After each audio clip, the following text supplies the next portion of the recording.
Herminia Suárez. Muchas gracias a Marta Madruga. Tanto Herminia como Marta comenzaron siendo hace ya muchos años compañeras feministas y en el devenir de las relaciones y de los años se han convertido en amigas. Así que muchas gracias Marta, muchas gracias Herminia. No sé dónde estará, se habrá ido. Ah, no, esta es Herminia, que dice que no puede estar sentada aquí, pero puede estar sentada aquí.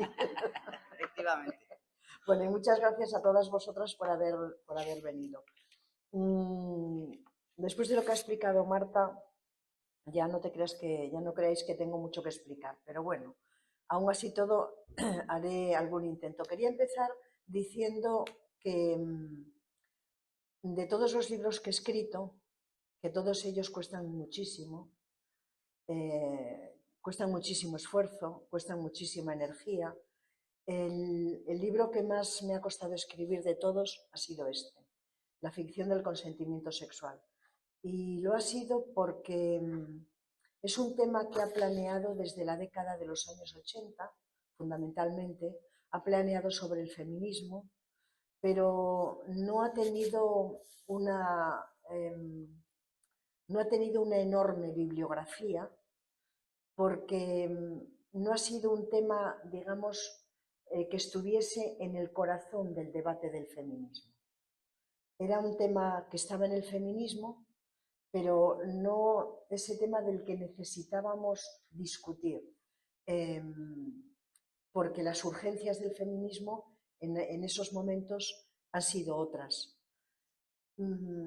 Cuando empecé a interesarme por este libro, bueno, cuando empecé a escribir este libro, yo en realidad estaba escribiendo otro, pero cada vez que me ponía con uno de los capítulos del otro libro, siempre aparecía el tema del consentimiento. Y yo no tenía una posición clara sobre el consentimiento. De modo que hice lo que yo pensaba que iba a ser un pequeño paréntesis para aclararme un poco sobre este debate que se nos ha echado encima desde hace relativamente muy pocos años, desde el año 2018 se nos ha echado encima, y de este pequeño descanso, de este pequeño inciso que hice, pues la realidad es que salió este libro porque me di cuenta que había muchas implicaciones. No hubiésemos estado hablando hoy sobre consentimiento sexual si en el año 1917 no hubiese estallado el Me Too en Estados Unidos. Y no hubiésemos estado hablando sobre consentimiento sexual hoy si a partir del año siguiente no se hubiesen producido esas movilizaciones inmensas que se han producido, no en todas las ciudades españolas, que por supuesto que sí, y no en ciudades, sino en muchos pueblos, sino en muchas partes del mundo. La lucha contra la violencia sexual es no solamente el corazón de la cuarta ola feminista, que por supuesto que lo es, sino que además la lucha contra la violencia sexual ha sido una vindicación que, aunque lo que voy a decir se sale un poco de este libro, que tiene un carácter estratégico para el feminismo y un carácter estratégico para las mujeres.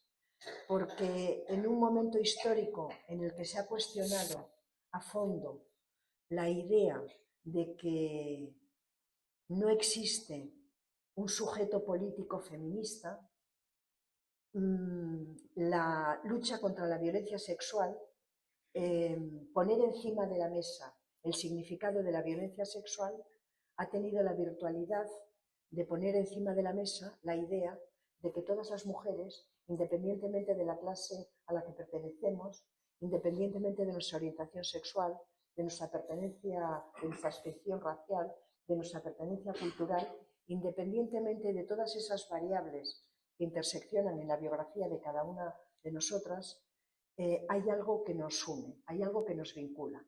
Y lo que nos vincula, hay muchas cosas que nos vinculan, pero quizá hay una que para el feminismo tiene un carácter especial. Y lo que nos vincula indudablemente es la lucha contra la violencia sexual. Para decirlo de otra manera, lo que nos vincula es que todas las mujeres, todas y cada una de nosotras, todas nuestras biografías están siempre vinculadas a agresiones sexuales. Sean agresiones de baja intensidad o sean agresiones de alta intensidad, las mujeres recibimos continuamente a lo largo de toda nuestra vida mensajes de violencia simbólica, recibimos prácticas de violencia material, todas. Es imposible que haya mujeres que han podido, sí que pueden afirmar, porque yo las conozco y, en fin, que dicen a mí nunca me han agredido, yo.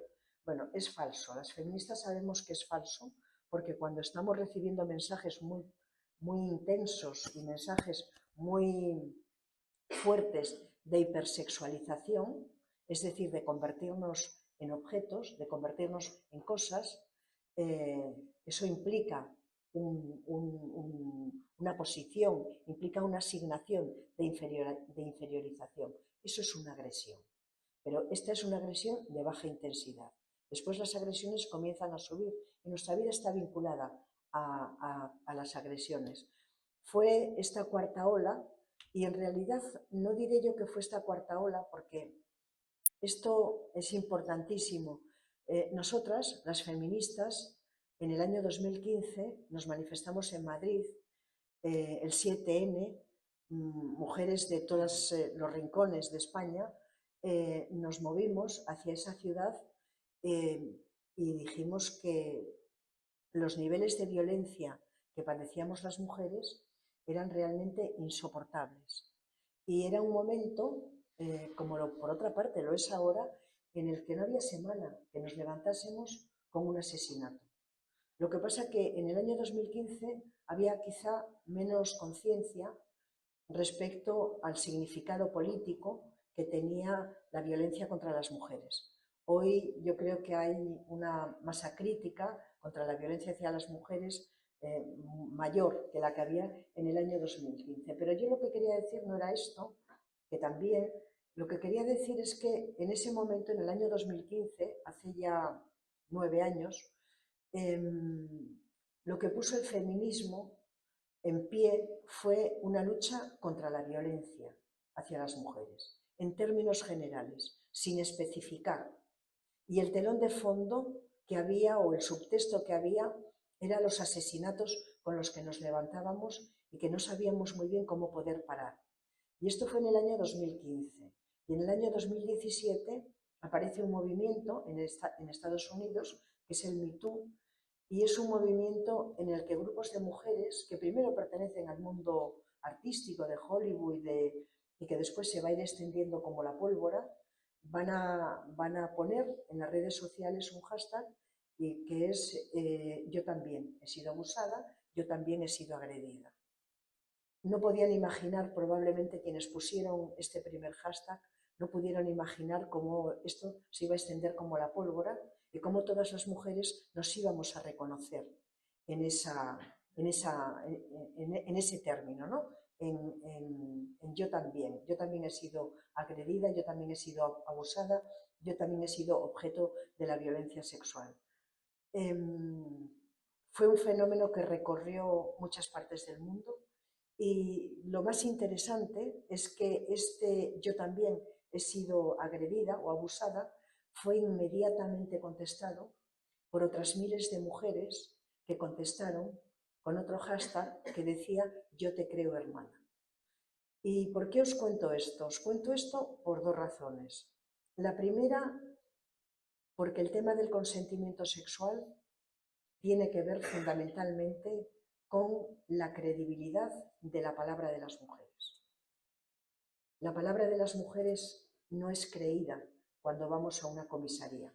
La palabra de las mujeres no es creída cuando nos ponemos delante de un juez que nos hacen preguntas que serían intolerables si el delito no tuviese un carácter sexual, si el delito fuese simplemente contra la propiedad. Por ejemplo, te resististe, abriste las piernas, cómo ibas vestida. Estas han sido las preguntas que nos han hecho una y otra vez. Y ahora parecería que esas preguntas no se siguen haciendo, pero sin embargo se siguen haciendo. Otra cosa muy distinta es que lo sepamos, ¿no? Pero ayer mismo me hablaban de una fiscal que había hecho preguntas de este tipo a una mujer que iba con, a una mujer no, a una chica joven que iba con una denuncia, que quería poner que había puesto una denuncia por agresión. O sea que la credibilidad de la palabra de las mujeres está en el corazón de todo el debate sobre el consentimiento sexual. Y ese es uno de las vindicaciones feministas que está haciendo el feminismo, que nuestra palabra sea creída. Esta es la primera cosa. La segunda cosa, lo suelo dejar para el final, pero hoy, ya que estoy metida en esta reflexión, lo digo por aquí, lo digo ahora, es la importancia que está teniendo esto que hemos hecho.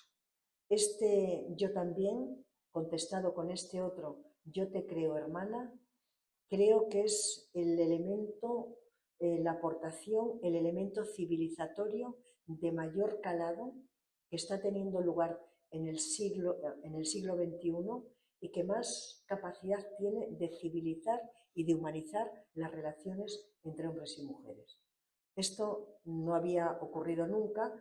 Es verdad que desde otros movimientos sociales hay intentos de poner civilización donde hay violencia y de poner civilización donde hay subordinación o donde hay opresión.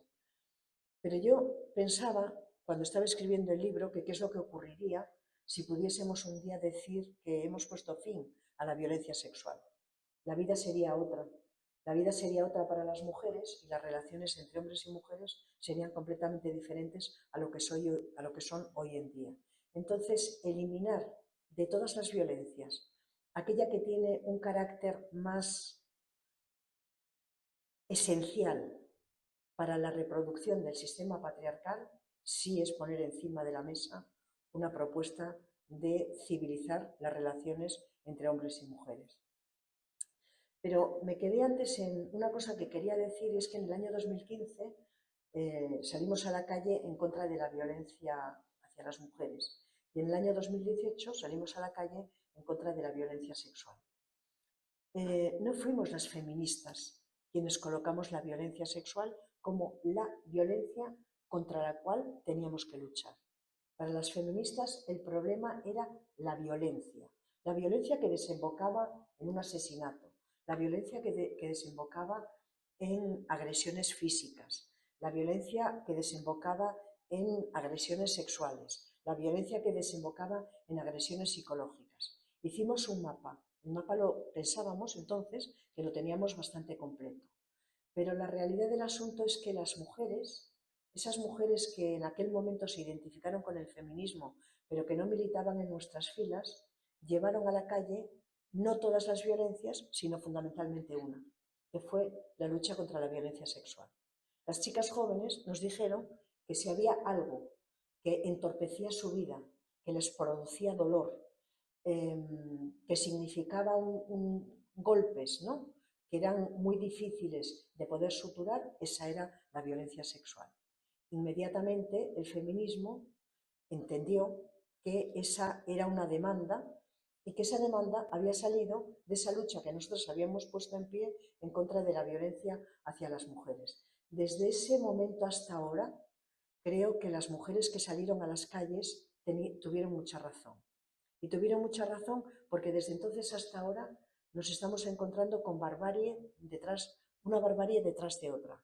Desde la barbarie que significó el beso de Rubiales a Jenny Hermoso hasta algo que es inconcebible para cualquier cabeza, que es el caso de Giselle Pelicot y esas violaciones con sumisión química y con drogas distintas por hombres a los que convocaba su propio marido y en los que ni siquiera estaba claro que mediase el dinero.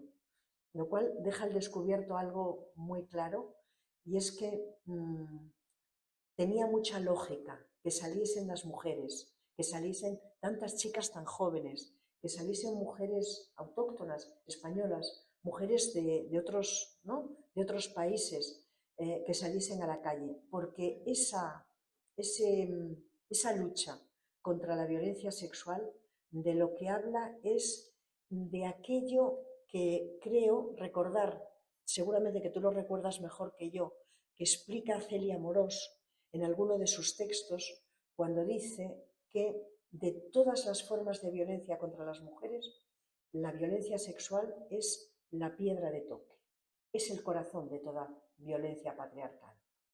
y es que los varones pueden permitirse el lujo de que las mujeres disfrutemos de aquella autonomía que nos da tener un salario, porque trabajamos en el mercado laboral. Pueden soportar incluso que nos vayamos a cenar un sábado con nuestras amigas, en un alarde de generosidad, incluso hasta hacer un pequeño viaje de 4 días para descansar de todo el trabajo gratuito que hacemos. Pero la sexualidad de las mujeres no es negociable. La sexualidad de las mujeres pertenece a ese varón que es, ¿no?, al que ellas de alguna forma han sido asignadas. Esa sexualidad pertenece genéricamente a todos los varones. Y lo que se puso en cuestión en el año 2017, en el año 2018, el año 2019 hasta ahora, es precisamente eso, que no queremos que nuestra sexualidad esté sometida al control masculino, que no queremos que nuestra sexualidad sea objeto de agresiones como manifestación de ese control masculino. De modo que el tema del consentimiento es la otra cara de la violencia sexual. Si hoy el tema del consentimiento está en el debate público, está en el debate político y, por supuesto, está en el debate feminista, es precisamente por eso. Es porque se ha entendido que el consentimiento sexual es un argumento racional, pero puede ser también un tipo penal, puede ser también una categoría, un concepto que puede servir para quizá frenar la violencia sexual. Ese ha sido una de las esperanzas, ¿no?, que ha recorrido todo este movimiento. Y esa ha sido una de las razones por las cuales pues, el poder político ha visto la necesidad, por las razones que sean, aquí no vamos a hacer juicios de intenciones, han visto la necesidad de introducir el consentimiento sexual en el Código Penal. Dicho esto, que me he pasado un poco como introducción, quería deciros otra cosa, y es que la idea del consentimiento sexual es una idea históricamente muy reciente.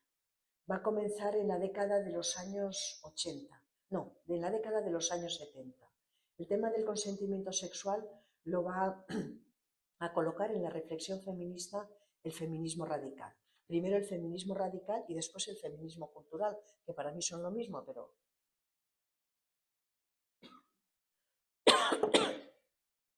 pero bueno, que tienen estos dos nombres.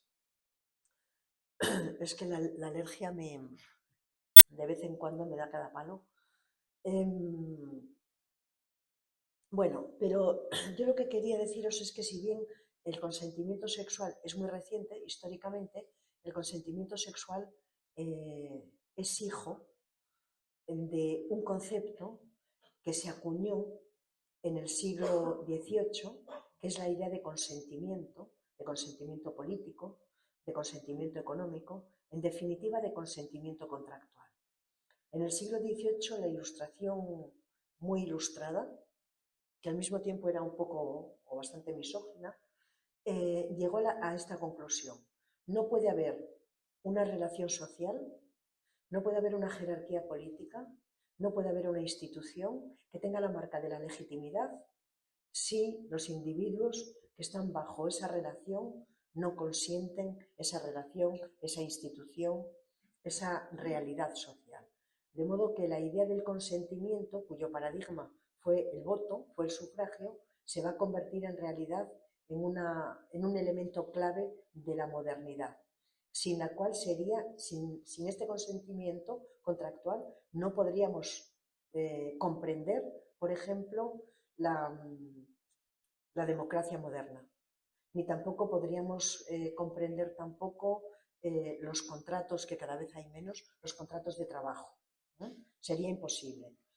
Por lo tanto, la idea de consentimiento es una idea que tiene ya casi 3 siglos y, sin embargo, el feminismo no había podido cuestionar de una forma profunda y de una forma clara e inequívoca, no había podido poner encima de la mesa la cuestión de la sexualidad hasta la década de los años 70. Y será con el feminismo radical cuando el tema de la sexualidad adquiera una dimensión que hasta ese momento no había tenido. Dicho esto, en el siglo XVIII un teórico liberal, Locke, el padre de la teoría política liberal, va a explicar que la idea de consentimiento es una manifestación explícita, una de las mayores manifestaciones de la libertad de los individuos. Este autor, que es, digamos, el emblema del liberalismo, del primer liberalismo, del segundo, del tercero, explicará otra cosa, y va a ser el único además que lo va a hacer, y es que dirá que la propiedad es un derecho natural, no que es un derecho que se construye socialmente, no que es un derecho que se construye culturalmente. Dirá que la propiedad emana del propio individuo. Es algo natural, igual que es natural la libertad, igual que es natural la igualdad, pues es natural la propiedad. En este contexto, este teórico, Locke, señalará que todos los individuos tenemos una propiedad. Hay quien tiene fortuna, hay quien tiene propiedades, hay quien tiene patrimonio y hay quien no lo tiene. No lo tiene porque es pobre. Esos que son pobres, particularmente las mujeres, tenemos algo y tenemos nuestro propio cuerpo. Y nuestro propio cuerpo, que él lo entendía de una manera diferente a como lo entendemos las feministas, él entendía que el cuerpo es una propiedad que tiene el individuo y que por ser una propiedad puede ser una herramienta muy importante de movilidad social. Y explicaba algo que era tan bárbaro como que la libertad del individuo, esa que está en el origen del consentimiento, tiene que desarrollarse tanto y tiene que ir tan adelante que puede llegar al extremo de que un individuo pueda decretar su propia esclavitud en nombre de su propia libertad y a partir de su propio acto de consentimiento. ¿Por qué os cuento esto? Bueno, porque esa idea ha sido tremendamente dañina para las mujeres, porque finalmente los hombres no se han visto en la necesidad de vender sus cuerpos. Quienes nos hemos visto en la necesidad de entregar nuestros cuerpos por dinero o por otras cosas que no eran dinero, hemos sido las mujeres.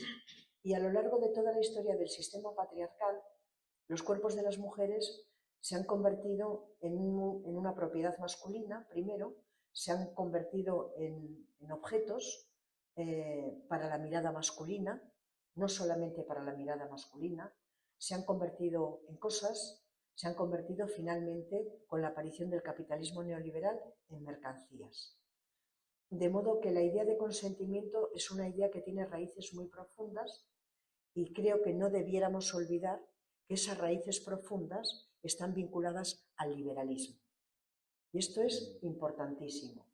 No porque otras teorías sean particularmente feministas, otras teorías críticas, que ninguna lo ha sido, ¿no? Como se preguntaba muy bien Nancy Fraser, cuando creo que se preguntaba qué tiene de crítica la teoría crítica, ¿no?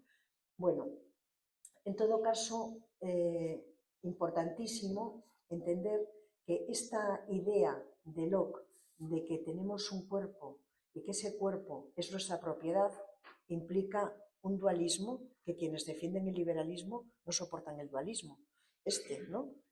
Significa que yo estoy aquí y aquí está mi cuerpo y que yo puedo coger mi cuerpo y lo puedo entregar, pero que yo sin embargo sigo indemne, a pesar de que mi cuerpo haya sido apropiado, haya sido usado, haya sido manoseado, haya sido agredido. Parecería como que hay una especie, ¿no?, de dualismo en el que el cuerpo es algo que ahora lo coges, ahora lo dejas, no pasa nada, hay una absoluta, no sé si se podría decir indemnidad, pero algo parecido. Esa idea de Locke va a desembocar, se va a convertir en el fundamento de lo que en el siglo, a finales del siglo XX y en el siglo XXI, o en el siglo XXI, ya ni lo recuerdo muy bien, es una categoría muy importante para las feministas que se llama capital sexual y que dice que las mujeres tenemos nuestro cuerpo, que las mujeres tenemos una sexualidad, que las mujeres tenemos una capacidad de seducción y que la sexualidad, la capacidad de seducción, el encanto, la objetualización, todas esas cosas juntas pues son una enorme propiedad que tenemos las mujeres y que puede servir para que encontremos mejores trabajos, para que hallemos un nicho laboral, etc. Por lo tanto, importantísimo entender cómo el consentimiento sexual tiene raíces muy profundas en el tiempo, pero tiene también raíces muy profundas en una teoría política. Nos podemos preguntar si hay otras teorías políticas que mantienen esta idea o no, pero eso ya sería otra cuestión. Sobre el consentimiento sexual va a ponerlo encima de la mesa en clave feminista en la década de los 70 y de los 80 el feminismo radical y el feminismo cultural, y de alguna forma quien va a tener una posición inequívoca que llega hasta hoy es una jurista norteamericana que se llama Catherine McKinnon, y ella va a hacer esta afirmación: no es posible el consentimiento sexual en el contexto o en el marco de una sociedad patriarcal. Y no solamente eso, sino que el año pasado intervino en el debate que había sobre el consentimiento en Francia, escribió un libro que se llama La violación redefinida contra el consentimiento a favor de la igualdad, en el que ella vuelve otra vez a manifestar que introducir la idea del consentimiento en el Código Penal, en la legislación, será probablemente, yo creo que ella no dice probablemente, sino que se volverá en contra de las propias mujeres. De modo que, en realidad, con el tema del consentimiento sexual, la opinión de McKinnon en los 80 fue una opinión sobre la que prácticamente no nos hemos movido hasta hasta el año 2017, hasta el año 2018, en el que se comienza a hacer un análisis quizá con mayor amplitud, ¿no? Sobre el consentimiento sexual. Sobre el consentimiento sexual hay 4 discursos. Os quiero explicar los primeros de una manera más breve. Quiero explicarlos todos brevemente para que podamos acabar pronto y pueda haber debate. El primer discurso que ha puesto encima de la mesa sobre el consentimiento sexual lo ha puesto el propio sistema patriarcal. El sistema patriarcal nunca habría querido discutir sobre consentimiento sexual. Discutir sobre algo que te perjudica, que te interpela, que te cuestiona, no tiene ningún sentido. Por eso esos discursos que salen desde el pensamiento patriarcal acerca del consentimiento sexual llegan a la conclusión de que no es preciso discutir sobre el consentimiento sexual por una razón. Porque el consentimiento sexual alude a la sexualidad. Porque la sexualidad es la sexualidad masculina. Y porque la sexualidad masculina es ese tipo de sexualidad con la cual las mujeres nos identificamos. Por lo tanto, no hay más que una manera de vivir la sexualidad por parte de hombres y por parte también de mujeres. Solamente, dirá el sistema patriarcal, en algunos casos, que podrían llegar a ser muy extremos, podríamos quizá cuestionar el consentimiento sexual. Por ejemplo, en una violación. Una violación, una agresión sexual así de mucho calado, bueno, eso podría decir que ha cuestionado la propia idea del consentimiento sexual. Pero esas relaciones sexuales que tenemos los hombres y las mujeres en nuestra vida cotidiana, en nuestras relaciones de pareja, en nuestros encuentros sexuales a partir de determinados contextos, el sistema patriarcal no cree que haya que problematizar ese consentimiento, porque para el sistema patriarcal se confunde ceder con consentir. Ceder, consentir, asentir, no decir que no de una manera explícita, decirla que no, pero sin creer que estás diciendo que no, porque es que nunca está nada claro lo que queremos las mujeres. Podemos querer algo y decir que no, podemos no quererlo y decir que sí, de modo que para el sistema patriarcal el consentimiento sexual se da por hecho, lo hay. Y lo hay en esa relación íntima que hay entre hombres y mujeres, porque las mujeres comparten el paradigma de la sexualidad masculina. Por lo tanto, no les ha quedado más remedio que hablar, porque hemos sido las feministas las que lo hemos vuelto más complejo y las que lo hemos politizado. El segundo discurso es el discurso del capitalismo neoliberal. El capitalismo neoliberal tiene un discurso acerca del consentimiento sexual mucho más desarrollado, mucho más depurado, muy interesado también que el propio sistema patriarcal. Por supuesto que tampoco el capitalismo neoliberal nunca hubiese querido discutir acerca del consentimiento sexual, porque eso significaría poner en cuestión un sector económico, un mercado de consumo que es extraordinariamente poderoso e importante para el capitalismo neoliberal. El capitalismo neoliberal considera que hay consentimiento sexual siempre que las mujeres, aunque sea de una forma no clara, asientan o digan que sí. Por lo tanto, para el capitalismo neoliberal, el sí de una mujer que está en prostitución es consentimiento sexual y, dando una nueva vuelta de tuerca más, es un acto de empoderamiento individual. La pornografía es, para el propio capitalismo neoliberal, es exactamente lo mismo.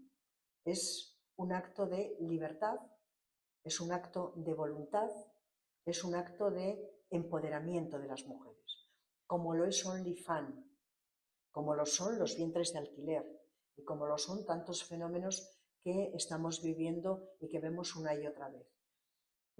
Tiene mucho sentido que el capitalismo neoliberal haya intentado, yo creo que no le está saliendo bien del todo, pero está intentando transformar el consentimiento sexual, la agresión sexual, la está tratando de transformar en un acto de libertad y en un acto de empoderamiento individual.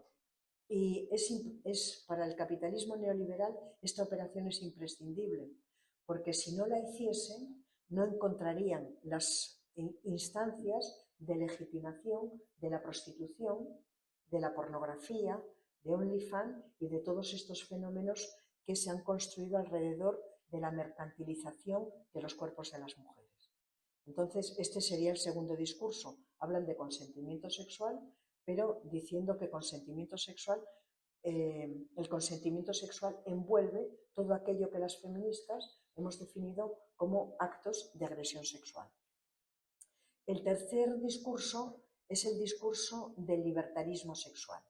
Y ese discurso es el que yo he tomado como referente polémico en mi libro, porque el libertarismo sexual es una ideología, es un conjunto de ideas, es un conjunto de posiciones teóricas que empiezan en la década de los 60, que prosiguen hasta hoy y que en realidad yo lo he elegido como referente polémico porque es aquel que más ha reflexionado más a fondo sobre el consentimiento sexual. Bueno, digo más a fondo tras el feminismo, ¿no? Y en este sí que me quería detener 3 minutos porque este discurso, el discurso del consentimiento, del discurso del libertarismo sexual, es extraordinariamente importante porque nos va a desvelar muchas claves y muchas discusiones que están teniendo lugar ahora, no sé si diría yo en el feminismo o en los aledaños del feminismo, que eso sería quizá otra discusión, ¿no? El asunto es que en la década de los años 60 va a estallar la revolución sexual, va a estallar mayo del 68, va a estallar el movimiento hippie y en medio de todos estos procesos, que yo los estoy diferenciando expositivamente, pero que en realidad iban muy juntos, digo que en medio de todos ellos va a hacer su aparición lo que a sí mismos se van a autodenominar como la nueva izquierda, sobre la que no voy a hablar mucho porque prefiero hablar del libertarismo sexual, que está muy pegado a esta nueva izquierda, que no voy a decir que se identifican, pero que están muy cerca. La revolución sexual, dirá una socióloga marxista que se llama Eva Iluz, cuando estalla no tiene sexo. Dirá, hombres y mujeres deseaban, hombres y mujeres anhelaban esa revolución sexual. Anhelaban la liberación sexual para unos y para otras. Ellos y ellas querían tener encuentros sexuales libres, consensuados, negociados, pactados, vividos en la intimidad, gratificantes para ambas partes. Pero, dice Eva Iluz, esta socióloga marxista, que cuando comienza a escribir su obra no es feminista, pero que la fuerza de los acontecimientos teóricos, políticos, la van a convertir en feminista y para ella va a ser hasta incluso una sorpresa el comprobar que se está haciendo feminista cuando ella en realidad era fundamentalmente marxista, ¿no? Entonces, esta revolución inicialmente es una revolución, dice Bailuz, que no tiene sexo, porque es muy deseada por ambos sexos, pero muy pronto los varones se van a apropiar de esta revolución, porque apropiarse de esta revolución es seguir apropiándose de la sexualidad de las mujeres.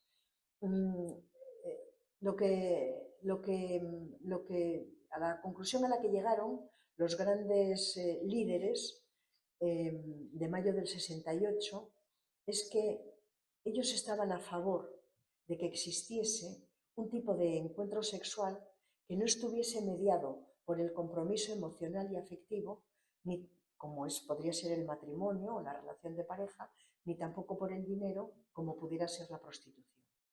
Que hubiese una manera de entablar relaciones sexuales que fuesen libremente pactadas. Es decir, esto suponía una reformulación del contrato sexual, en el que una mujer era para cada varón y unas pocas eran para todos los varones, y en el que la prostitución y el matrimonio eran las dos formas de regulación de la sexualidad. Bueno, la realidad del asunto es que muchas mujeres que estamos en esta sala, que vivimos yo lo viví así un poco tarde, por decirlo de esta manera, pero era esa idea de que los varones estimaban, no diré que todos, pero sí muchos, que creían que sus deseos sexuales tenían que ser admitidos por las mujeres con las que ellos querían tener una relación. Es decir, no les daba en la cabeza la idea de pensar que lo que a ellos les gustaba y lo que ellos querían no les gustase a ellas o no lo quisieran ellas. Bueno, os podéis imaginar que las feministas radicales de los años 70 contestaron muy cabreadas que la revolución sexual para ellas no era esto, que para ellas la revolución sexual era una sexualidad que estuviese basada en criterios de deseo. Y la realidad, bueno, todo esto fue una discusión larguísima y fue una discusión que fue también muy rentable para las mujeres y para el feminismo porque comenzamos a aclarar este problema de cómo tenemos que entender nuestra sexualidad. Y si algo quedó claro en la década de los 70 y en la década de los 80 es que no hay sexualidad que sea legítima que no esté basada en el deseo. Esa idea fue no discutible, por decirlo así, para las feministas. Si algo bueno tuvo la revolución sexual es que tras hacer una operación de sacralización de la sexualidad, vinculó lo que parecía que definitivamente iba a ser la sexualidad al placer. No hay sexualidad buena que no esté fundada en el placer, en la gratificación.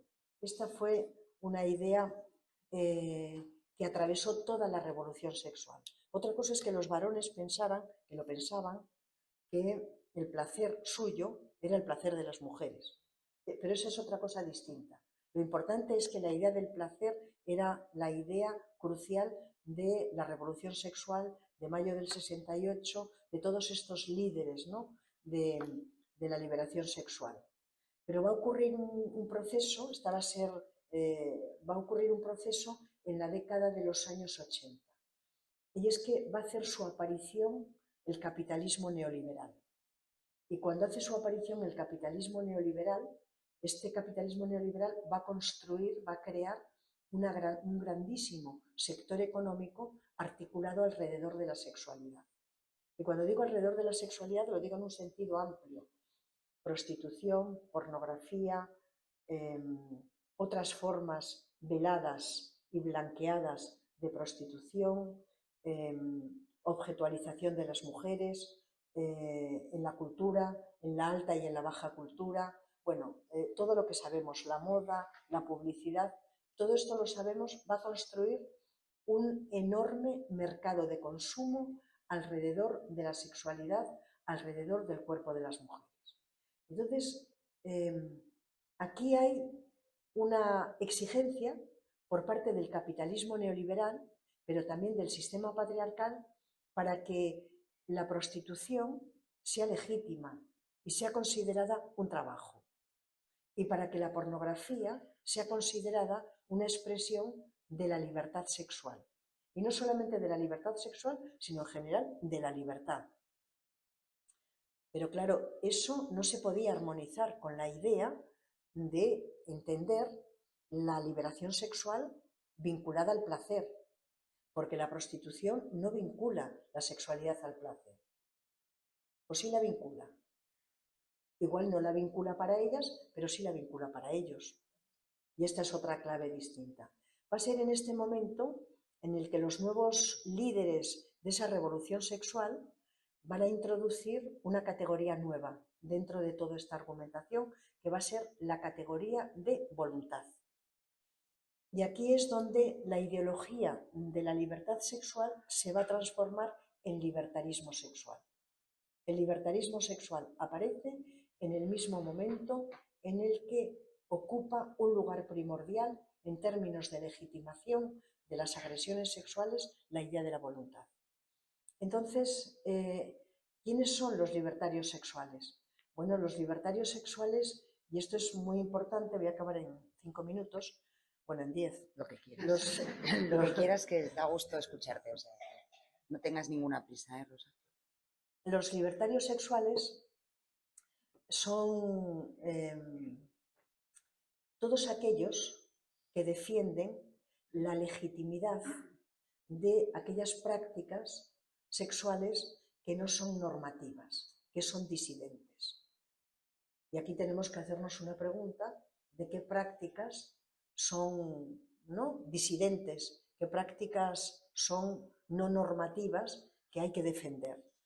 Bueno, los libertarios sexuales van a decir, van a apoyarse inicialmente en una autora que se llama Gayle Rubin, que en el año 84 escribirá un texto que se llama, creo que hacía una teoría radical de la sexualidad, algo así, en el que ella explica que tiene que ponerse en pie un marco analítico y político de defensa de las minorías sexuales. Y cuando ella habla de las minorías sexuales, dice que la característica de las minorías sexuales es que están oprimidas, es que están perseguidas. ¿Cuáles son esas minorías sexuales? Entonces, ella, Gayle Rubin, dice, son gays, son lesbianas, son transexuales, son quienes practican las relaciones BDSM, las relaciones sadomasoquistas, son quienes son las prostitutas, son los proxenetas, y dice que todo esto funciona como una especie de pirámide donde el estigma es menor arriba y a medida que van bajando el estigma va siendo mayor. De modo que en la parte de abajo del todo, la minoría sexual más perseguida, que no debiera de ser perseguida, es la pederastia. Es lo que ellos denominan pues el amor intergeneracional, ¿no? Sí, o algo así. El amor intergeneracional, el amor a los niños, un proceso de romantización. A veces, otras veces ni siquiera lo romantizan, ¿no? Estas son las minorías sexuales. Claro, si las minorías sexuales, bueno, lo primero, aplicar, como diría Celia Morós, la hermenéutica de la sospecha para llamar minoría sexual a los proxenetas. Esto es la primera. Que muchas veces ni se pasan por el burdel. Pero bueno, llamar una minoría sexual a las mujeres que están en prostitución hace falta como poco tener muchísima imaginación, o igual no es una cuestión de imaginación. En todo caso, lo importante es que tras este análisis de Gayle Rubin en el 84, en el 90, Judy Butler va a publicar un libro que se llamará El género en disputa, y en este libro, el género en disputa, que igual tendría que haber sido el sexo en disputa. Claro. Pero bueno, claro, el género en disputa lo llama. Continúa con esta misma formulación, con esta misma argumentación, dando varias otras vueltas de tuerca, pero un poco en el mismo sentido. Lo importante ahora es que lo que marca la legitimidad de cualquier encuentro sexual tiene que ser la voluntad. De modo que en la prostitución, en la pornografía, la voluntad aquello que caracteriza a un sujeto, la voluntad es para las mujeres y el deseo es para los varones. Esto es lo que no formulan nunca así, pero esto es lo que en realidad es así cuando se ponen a explicar qué es esto del libertarismo sexual. Quiero deciros también que el concepto de libertarismo yo no lo he acuñado, que me hubiese gustado mucho, no ha sido así. Está en la obra de Judy Butler, que luego se retracta de este concepto, está en la obra de Eva Iluz, y yo he querido colocar, ¿no?, este término de libertarismo sexual porque yo creo que es muy importante que se pueda distinguir estos planteamientos teóricos y políticos de lo que es en sí mismo el sistema patriarcal y el capitalismo neoliberal, porque quienes defienden estas posiciones se autodesignan a sí mismos como gente de izquierda, como gente progresista, como gente que cree en la posibilidad de la sexualidad como si tuviese una dimensión fuertemente antisistema y por lo tanto un carácter emancipatorio y también liberador. Y por eso los he llamado, por eso he querido, ¿no?, tomar este nombre de libertarismo sexual, que yo creo que no les embellece nada porque también mi ley se llama libertario, ¿no? Y el asesor también, ¿no?, Bannon, el asesor de Trump, pues también hablaba, ¿no?, del anarquismo, en fin, del libertarismo y de cosas de este tipo. Bueno, este es el tercer discurso y el cuarto discurso es el feminista.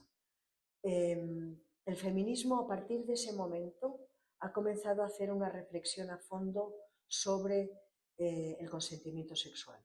Y lo ha hecho para entender que el consentimiento sexual es un debate que no puede ser separado de la violencia sexual.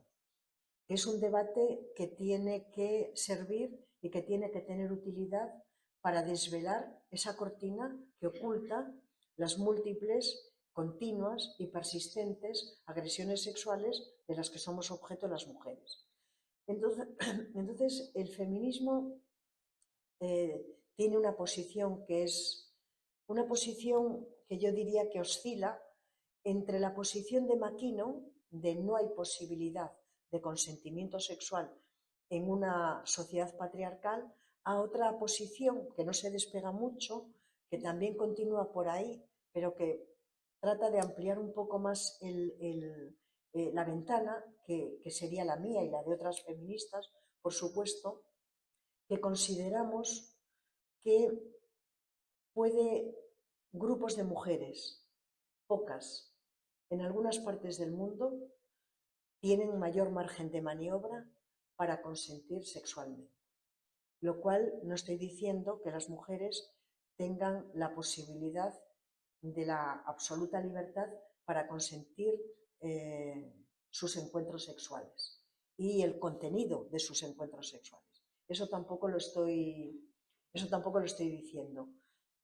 Yo lo que sostengo es que para poder hablar de consentimiento sexual se tienen que dar dos condiciones. La primera condición es que no puede haber un encuentro sexual que no esté fundado en el deseo.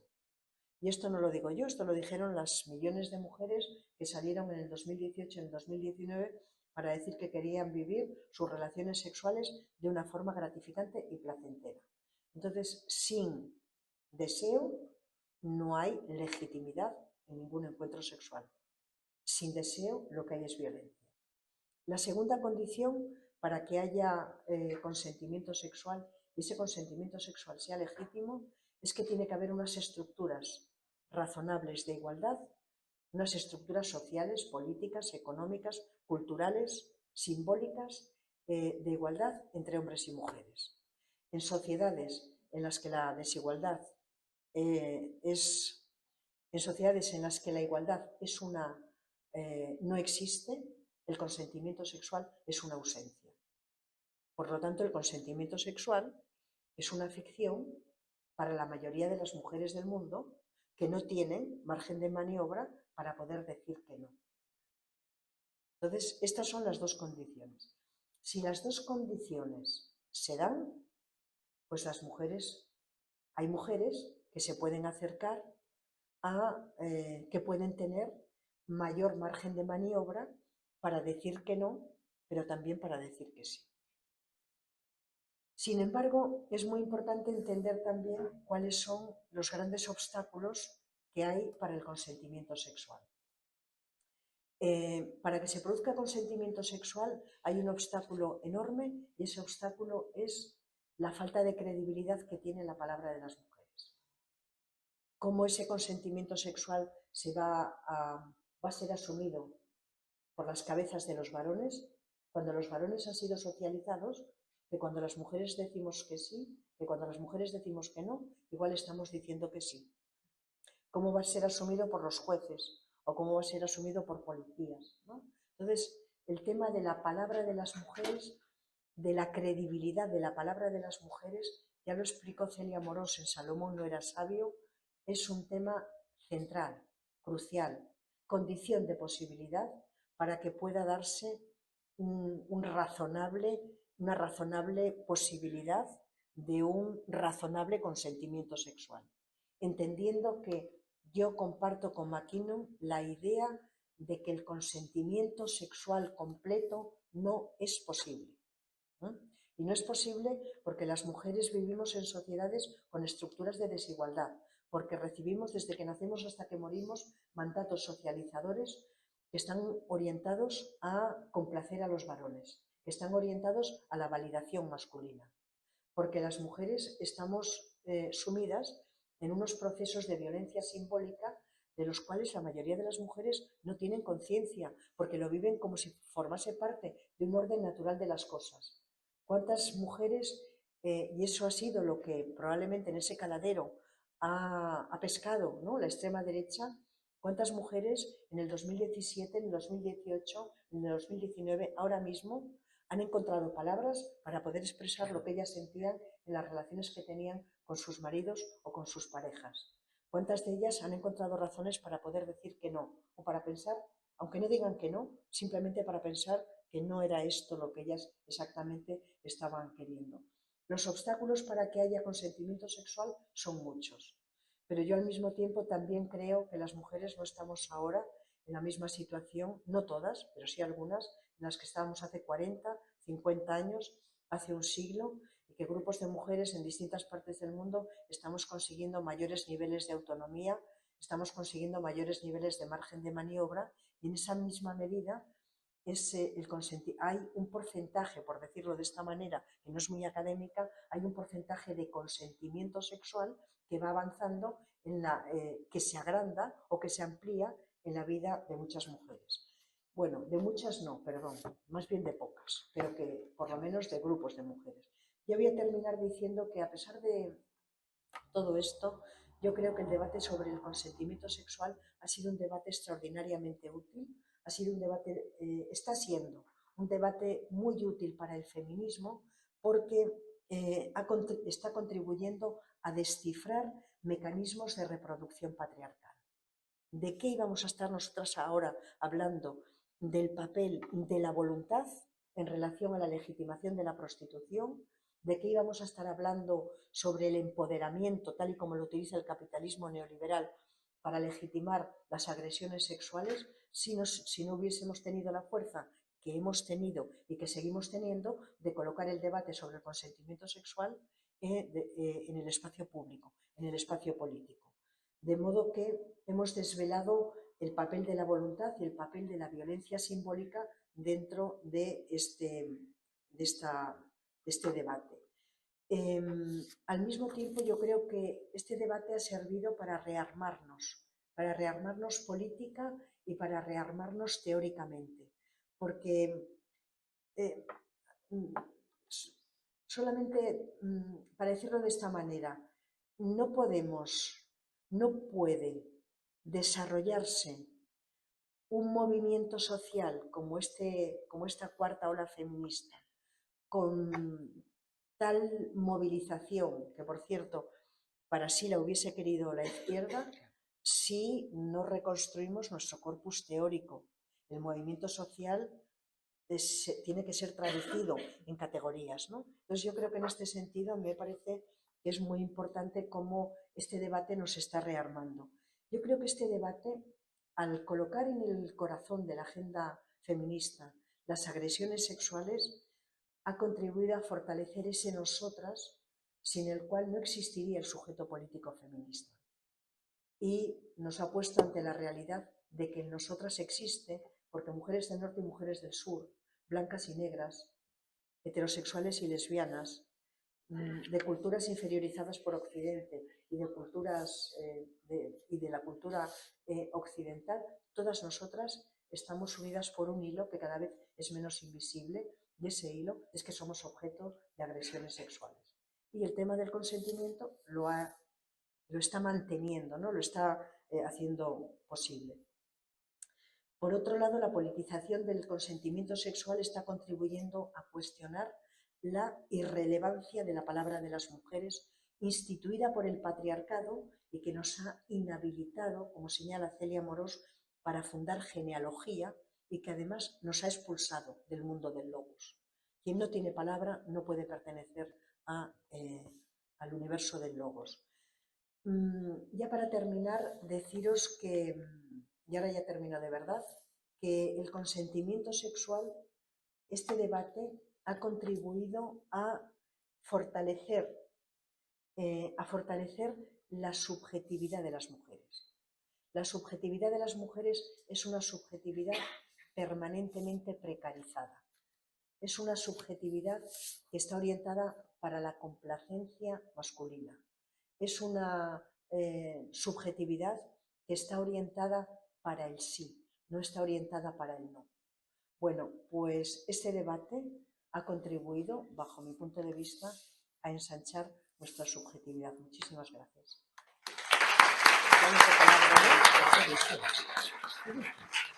¿Ves? El tiempo que hiciera falta, pero bueno, creo que lo que corresponde ahora es que intervengáis, que le hagáis las sugerencias o las preguntas que os parezca oportuno y después que os firme, tiene algún libro. Olga. La primera es una pregunta, pero no a vosotros, claro, al mundo mundial. La palabra de las mujeres no tiene mucha validez, ya lo sabemos, y poca credibilidad. Pero eso solo es en parte. Si la tenemos cuando decimos sí, no la tenemos cuando decimos no. Es decir, ¿por qué no se nos cree cuando nos negamos a lo que otros desean?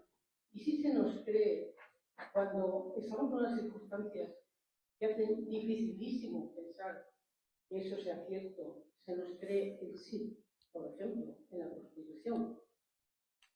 Frente a los testimonios y la lógica que dice que eso no es admisible y las mujeres, si de verdad tuvieran credibilidad y dirían no, lo que se cree es a las que dicen sí, aunque estén hablando en nombre de los proxenetas. Por suyo propio, no me importa. Ahí sí se cree. ¿No? O sea que eso que no se nos cree la palabra es relativamente cierto. Solo se nos cree cuando decimos lo que quieren oír. Y no se nos cree cuando decimos lo que no quieren oír. Bueno, y las preguntas eran las a mí me gustaría, porque, aunque, claro, lo tuyo me imagino que como la mayoría, pero no sería capaz de definir dos cosas, la voluntad y la subjetividad. Me gustaría, por favor, si puedes definirla. La de las mujeres y la de cualquiera, ya que es. Bueno, las preguntas se las traen, ¿eh? Sí, sí. Que no sé yo si no las contestaría mejor Marta No, que yo. no, seguro que no. Anda, que no es lista, Marta. Bueno, el concepto de voluntad, lo primero es decir que el concepto de voluntad es un concepto que, como os decía antes, se ha introducido en esta ecuación históricamente muy reciente, a partir de la década de los años 80. Antes se me olvidó explicar que la idea de voluntad no es una idea que sea una especie como de vacío, no es una idea que ande por ahí aislada, como una nube, ¿no?, que puede estar por ahí. No, la idea de voluntad surge cronológicamente, surge como elemento de un discurso al mismo tiempo que se construye la industria de la explotación sexual. Antes lo expliqué, pero no puse de manifiesto la relación que había. La categoría de voluntad surge como instancia de legitimación para la prostitución y para toda la industria de la explotación sexual. Si esa industria no hubiese existido, la categoría de voluntad muy probablemente no estaría metida dentro de esta argumentación libertaria sexual. Hablar de voluntad es hablar de la capacidad de decisión de un individuo. El otro día, en un debate que había en Barcelona, que tuve en Barcelona con Clara Serra, donde estaban estas dos posiciones, estaba la posición esta, ¿no?, en la que yo estoy, y estaba la posición libertaria sexual, que era la posición de Clara Serra, que fue un debate muy respetuoso y que fue un debate muy civilizado, por otra parte, como debe ser, y sin ninguna descalificación. Clara Serra enfatizaba, y a mí me vino muy bien, ¿no?, verlo, enfatizaba la idea de la voluntad como la característica propia de un sujeto racional, ¿no? Un sujeto racional lo es porque es capaz de saber lo que quiere, lo que no quiere, de decirlo y por formarse, ¿no?, como decía Kant, su propia, ¿no?, su propia opinión, ¿no?, por formar su propio criterio al margen de la tradición, al margen de la religión, y hoy diríamos que al margen de la ideología hegemónica, ¿no?, o de las posiciones hegemónicas. Entonces, la voluntad es muy diferente. ¿Cómo la entendió la Ilustración en el siglo XVIII? Que era esa característica en la que se traducía, que expresaba lo que era un sujeto racional. Un sujeto racional tenía autonomía, tenía voluntad. La idea de voluntad ahora es la idea del sí. No la del sí es sí, es la idea de decir que sí. Es la idea de decir que sí aunque tú quieras decir que no, aunque tú desees decir que no.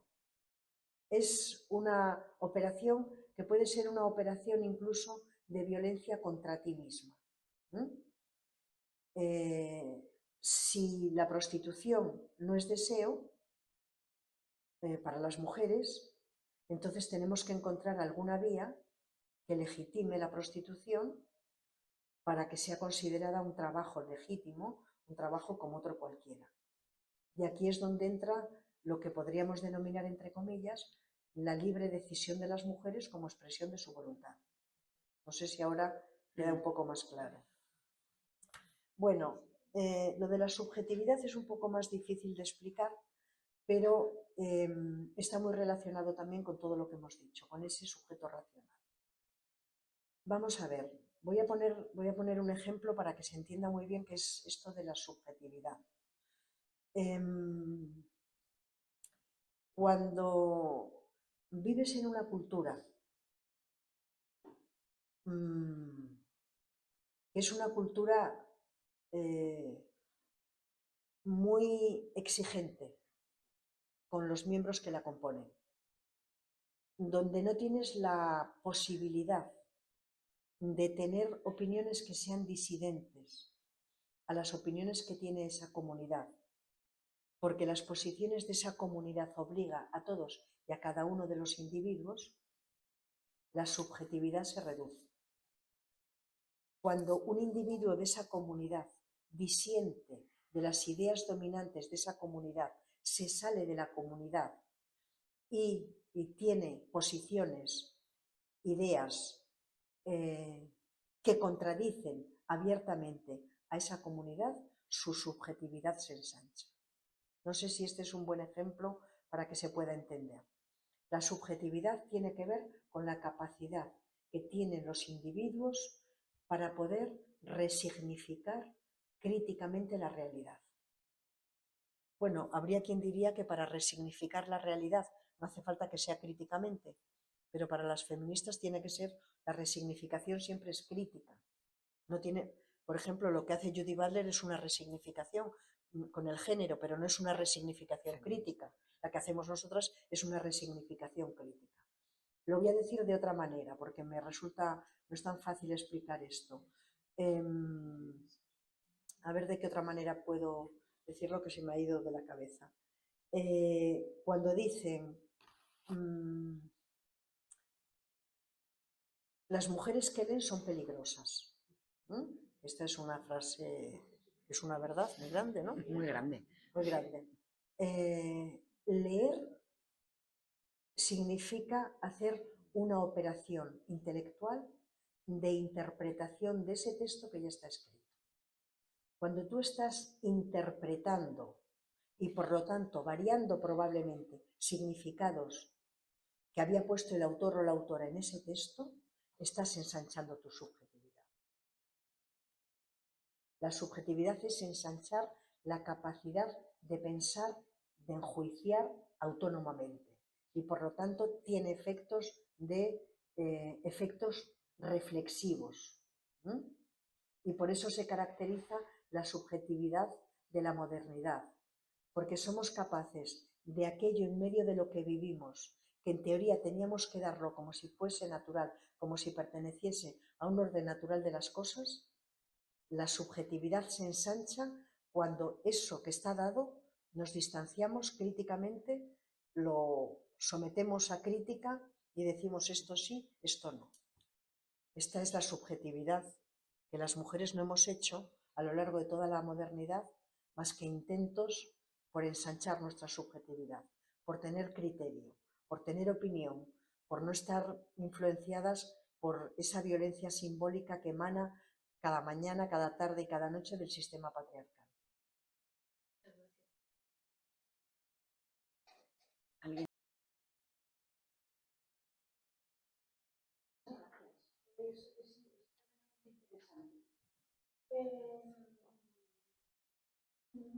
Yo tengo una duda importante. Las mujeres que son afines a las ideologías ultraderechistas, ¿cómo nos lo podemos explicar desde una perspectiva feminista? Bueno, no es tampoco muy difícil porque igual que ha habido obreros que han votado y que votan a la extrema derecha, parece que muchos incluso en Estados Unidos han votado a Trump, pues hay mujeres que se identifican con todos aquellos papeles, estereotipos y funciones sociales que nos ha asignado el sistema patriarcal. Entonces, ser mujer es estar objetivamente en una posición de subordinación, de explotación, de opresión. Eso es un hecho objetivo. Y es un hecho objetivo que no merece ni argumentaciones feministas, solamente datos. Porque las mujeres tenemos el 1% de la propiedad en el mundo y los hombres tienen el 99%, bueno, pues tú tienes que sacar conclusiones, ¿no? ¿Por qué tengo yo que otorgar el consentimiento sexual y el varón es el que me agrede? Tenemos que sacar conclusiones. Esos son datos objetivos. Pero después hay otra posición. Esa otra posición es la subjetiva. Y es que las mujeres, desde que nacemos hasta que nos morimos, estamos recibiendo mandatos socializadores para que seamos lo contrario de seres libres, lo contrario de seres autónomos, para que seamos seres subordinados. Y hay mujeres que desembocan en lo que podríamos llamar esa trampa patriarcal. Por múltiples razones, porque esto que estoy diciendo yo es una explicación de carácter general. Después puede haber muchos elementos que tienen que ver con el patriarcado, pero que son biográficos de esa mujer o de esas mujeres. Entonces, no tenemos que extrañarnos de que haya mujeres que sean de derechas, como tampoco tenemos que extrañarnos de que haya trabajadores también que sean de derechas y que no voten a la izquierda. Estamos viviendo en una sociedad en la que se está transformando la propia idea de individuo y se está transformando la propia idea de lo que es un sujeto. Es aquel sujeto con el que soñamos, que era ese sujeto autónomo, racional, que obraba conforme a criterios éticos, que tenía que desarrollar cierta identificación con el otro, cierta empatía. Pues en medio de esta rearticulación del sistema patriarcal y del capitalismo neoliberal, pues se ha convertido en un sujeto deseante, en un sujeto que consume y que cuando no consume porque no tiene recursos, sueña con la posibilidad de consumir. Consumir cuerpos de mujeres, consumir ropa, consumir barcos, consumir Lamborghinis o lo que sea, vamos, no sé qué, porque sé que hay gente que quiere, que desea que consumir aspira, Lamborghinis y algunos que incluso lo consiguen, ¿no? Entonces, bueno, eso no tenemos que extrañarnos, pero sí tenemos que distinguir cuál es la situación, la posición objetiva de las mujeres dentro de la estructura social. Estamos en la parte de abajo de la pirámide social y al mismo tiempo cómo subjetivamente podemos vivir nuestra opresión. Y los sistemas de dominio, si pueden reproducirse históricamente, es porque la mayoría de sus componentes no tienen conciencia de la opresión que están viviendo. Si no fuese así, pues las mujeres hoy llegaríamos a casa, cogeríamos, ¿cómo se llama la cocina? La cocina, donde cocinamos la placa, ¿no? Cogeríamos con un martillo, la podríamos romper y se acabó la cena, ¿no? O sea, nunca más, y se acabaron tantas cosas. Pero no lo hacemos, y no lo hacemos porque los sistemas de dominio, los sistemas sociales, que todos son de dominio y todos son patriarcales, están construidos de tal manera que su función es ocultar ese dominio y ocultar esa subordinación. Entonces, en ese proceso de ocultamiento, pues la gente adopta posiciones que muchas veces pues le son funcionales a su propia vida. Yo por eso siempre digo a mis alumnos, haceros feministas con 20, porque con 40 el divorcio es muy fácil. Entonces, mejor, ¿no? Cuanto antes mejor, Sí, siempre. Siempre. ¿Nadie más queréis intervenir? Bueno, yo luego vamos a seguir hablando, estaría hablando contigo y haciéndote un montón de preguntas, pero creo que es el momento de que Rosa firme libros. Quiero decir dos cosas que se nos han olvidado. En primer lugar, muchas gracias, Álvaro, como siempre, y al Instituto Leones de Cultura por acogernos siempre tan bien, por hacérnoslo todo tan fácil y por efectivamente hacernos estar en casa. Y la segunda, que yo creo que ya lo sabéis, pero están ahí, no sé si hay o ya no, libros para que lo compréis porque, bueno, si esto os ha resultado interesante, es que el libro tiene muchísimo más contenido, pero mucho más que de verdad no deberíais dejar de leer. Así que, Rosa... Que sepáis que no le he dado comisión, no le he ofrecido nada, es cosa suya. Es recomendación, no lo sé. Pues más barato que donde yo lo compré, sí. Eso es. Muchas gracias, Rosa. Muchas gracias.